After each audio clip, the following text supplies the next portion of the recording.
The war for the Orion Verge had dragged on for 7 long cycles.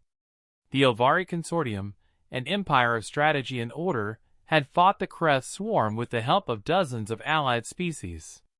Yet even with their combined fleets, every battle had been a war of attrition, slow, costly, and filled with despair. Then the humans arrived. At first, the Ovari had been cautious. Humanity was new to the Council, their history violent, their tactics unpredictable. But when their regular troops landed on the moons of Phoros, the tide shifted. Humans fought with resilience that unnerved even their allies, tanks repaired with scavenged plating, soldiers charging through fire, medics turning debris into cover while patching wounds mid-battle. The Kreth learned to fear them. And then came the day the humans mentioned something else. High Commander Syrinx sat in the War Council chamber, her scaled fingers clicking against the table as the report streamed in. "The Kreth have fortified the last hive city on Phoros," her aide said. "Our regular forces request support." "Regular forces?" Syrinx asked. "You mean the Terrans?" "Yes, High Commander." She exhaled slowly. "And they want, what, more ammunition? Armor divisions?" The aide hesitated. "They request clearance to deploy their special forces." The room went silent. The Kreth were brutal, yes, but predictable. Their tactics were swarms, their strategy simple: overwhelm, devour, spread. The humans had matched them with sheer endurance. But now, Syrinx realized, she had no concept of what Terrans considered special. 2 days later, she found out. The sky over Phoros burned red as drop pods screamed through the atmosphere.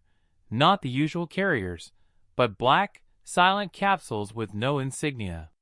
They landed behind enemy lines, deep in the heart of the Kreth fortress zone. Only a dozen. Syrinx watched the feed from the command ship.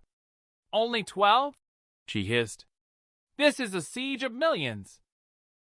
The human commander beside her, a grizzled officer with scars like claw marks, merely smiled. "That's all we need." The first reports were confusion.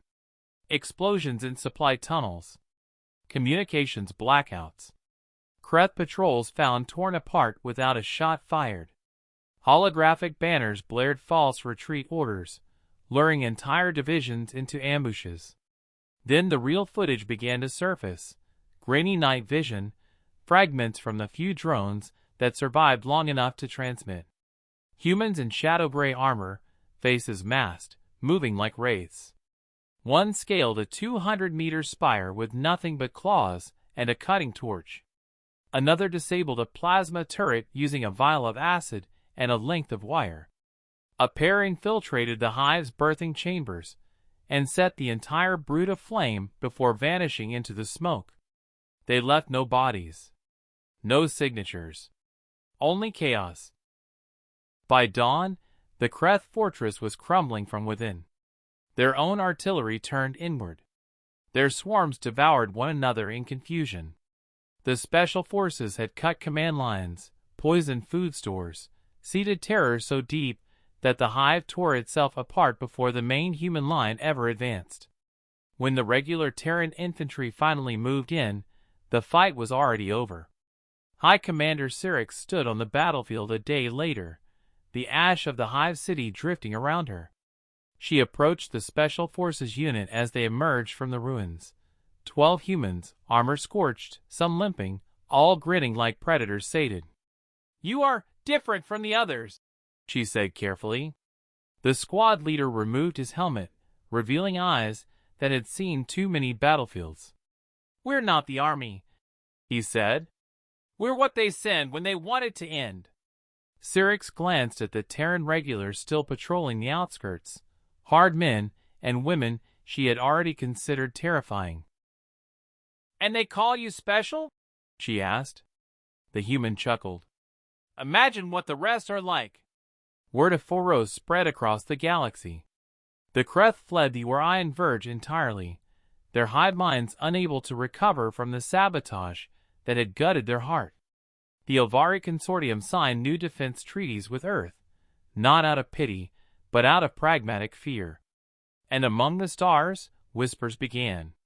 If humanity's regular soldiers could break a war, what could their special forces do?